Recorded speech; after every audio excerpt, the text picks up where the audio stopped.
Hey everybody, welcome back to the K2N Online Paddle School. We are back here on YouTube, and this week we are finishing our three-part series about preventing power slippage in the canoe stroke. If you have missed parts 1 and 2, you can find them here on the channel. I will try to link them in this video here, and if you do need a direct link to that, feel free to email me. That will also be in the description box. So without further ado, let's get right to it. So a quick recap on the 3 parts of the series has been creating shape, holding shapes, and this video is going to talk about directing forces into the water. Power slippage is the energy that we're producing slipping away at the joints or through our movement and not making its way to the water. Our connection with the water moves the boat. That power slipping is limited energy transfer, which holds up how fast you can go. Creating good shapes allows that power transfer potential to be at its highest. Holding those shapes helps create that force and direct it towards the water. The final aspect in connecting all of that is the directional forces. What we are doing with that shape and how we are moving our body and where we're feeling the forces on the shapes that we have created. In the last video, we talked about the tug of war in preventing the power slippage. If you lose the tug of war, you begin to break shape. After we have created these shapes, the way that we move our body and direct the forces into the water, if we do it in a very specific way, we continue to win that tug of war. If the water moves us out of position and we cannot direct the forces properly, we are again losing that tug of war. We need to find the most pressure that we can in the water. If we are in ideal position, if we hold ideal positions and then add the directional forces, we can maximize that power transfer potential.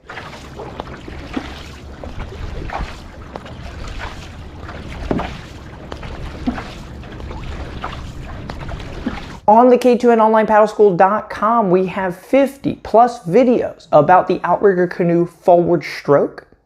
And within that series, we talk about directional forces at great length. This is a brief overview for you guys to think about. And if you want more information on expanding your knowledge of directional forces, check out the website today. So we've established creating the shapes in the setup and holding the shapes as it goes through the water. Now the directional forces is our movement translating to energy transfer to the water. Starting with the top hand, we want to think about the directional force that we create with this hand pushing downwards. If the directional forces are not coming down, the pressure on the water is going to want to move this paddle towards you like so. So as you make contact with the water, if the first force is coming in this direction, we do not have enough directional force winning the tug of war. The water is winning and moving you away, and we need to continue with this top hand pushing downward. So the first directional force with the top hand is down. I do want to clarify that it is not the arm that moves independently of the body. It is holding a shape, and the shoulder is the thing directing that top hand pressure. So as I go through this, my arm doesn't move by itself independently. It is moving from the success of my hips and shoulders moving. This shoulder moves this hand. If I don't move the shoulder and break position here, this is a weak form of movement. That being said, this is still directional force coming down even if you move independently, but ideally we want the shoulder movement to be the thing moving your hand. The next directional force is with the bottom hand. So there's a few ways to think about the bottom hand. I think conceptually it's easiest to think of it also pushing down throughout the stroke.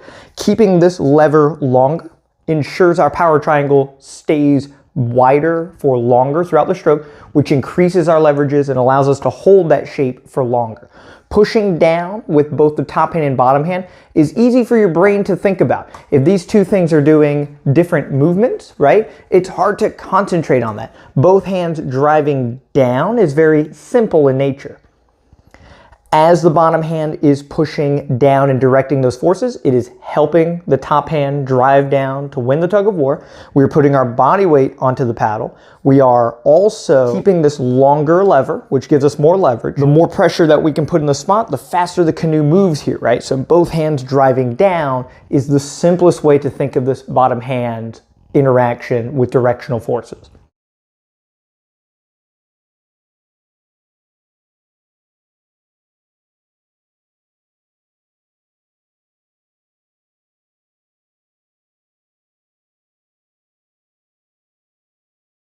All of that we have covered in the other videos. I wanted to go over it one more time. So the other directional forces that we are going to think about is going to be your legs and hips interaction with the stroke. One of the major problems with directional forces is when we think top hand pressure, keeping it simple, right? Thinking of the other joints going downward simplifies the process. But if too many joints are now driving downwards, we will collapse our posture and lose our leverages in the spine.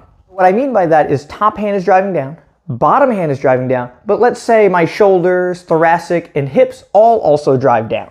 You can see that as I collapse my body, I am losing my effectiveness in the paddle stroke. Knowing that without a counterforce, our upper body would continue to collapse on itself until it becomes inefficient. That is the role of the legs, is to produce an upward force to keep the torso upright. As the two hands are directing forces downward, we want to think about the legs in front of us creating an upward push. There is a synergy of pushing down and having a strong platform to push off from. There are a lot of analogies in which we push off of the ground to create force within dynamic movement. An easy way to conceptualize it is if you are deadlifting off of the ground, you need stable footing to push with your legs in order for your upper body to engage to create the leverage to stand up. Most deadlifters use shoes that have a very stiff platform and you stand on something very stable. Imagine trying to lift 500 pounds on a yoga ball. It is so difficult because your legs do not have that footing to allow the power transfer for your upper body to operate. What will typically happen is now your body will split into two halves and you have to rely on your lower back to complete that lift. This is what causes back injuries. The same analogy is true in paddling. If you cannot use your legs to support the movement of your upper body, collapsing down engages your lower back to try and stabilize the upper body. There are not enough strong muscles to stabilize this downward push that we have without engaging our legs. So as we are going through the stroke, right, the directional forces of our upper body is coming down as we go into the water. And as you complete the stroke, you want to think about your leg extending to create an upward lift to sustain the pressure of your upper body in an upright position. If you do not use your leg, you will push down, down, down, and there's nothing pushing you back up.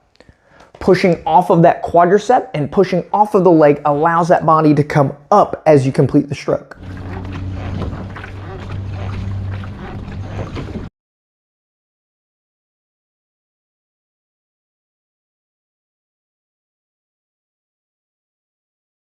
The amount of force that you need to push with the leg should equal the force that you're creating with your upper body as you push downward. You don't need more leg drive than pushing down with your upper body. They have to equalize with each other to allow that power transfer to be most efficient. Your legs are stronger than your upper body, so your legs should not get as fatigued as your hands and forearms and these other smaller muscles that are trying to hold on to the paddle as you're pushing down. What helps with this directional force is unlocking your rotational ability. As I begin to rotate, my knee will now come forward and this quadricep will begin to engage. This is the platform that we are transferring our weight onto as we go through the movement.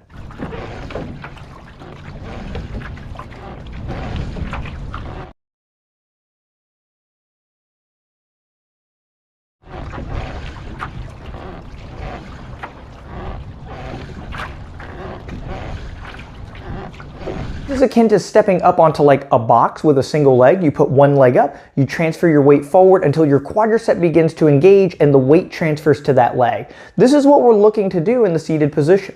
As I rotate my hips and shoulders, I'm transferring this weight on my quadricep. This muscle stiffens up and it is tensioned. As I'm sticking the blade in the water, both hands are pushing down, and that tension I have on my quadricep, I can push off of it now as if I'm stepping up onto the box. This synergizes with my shoulders and hips turning towards the water as I complete that stroke.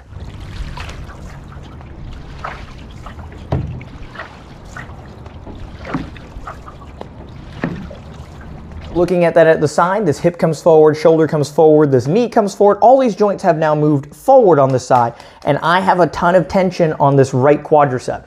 As I'm going down, both hands are pushing down. This leg is pushing back to move this hip, to move this shoulder, and I'm creating an upward lift from this leg movement. Without this, if I go down, my back has to curl and I engage, and I'm at my lowest point in the middle of the stroke, and then I come high at the end of the stroke, and this is a very disjointed movement. I have lost the tug of war here, and now I'm just trying to get back into position at the end with no pressure on the blade. Turning like so and engaging this leg allows me to win the tug of war from the start of the stroke to the end of the stroke. So a quick recap of our directional forces: top hand pushing down, bottom hand pushing down, thinking about that coming from the shoulders and the rotation of the body. Our hips are turning directionally forward and back. The directional force of our lower body is to support the upper body by coming up. Upper body compresses down, the lower body creates lift, and the hips are swiveling forward and back towards the nose and the tail.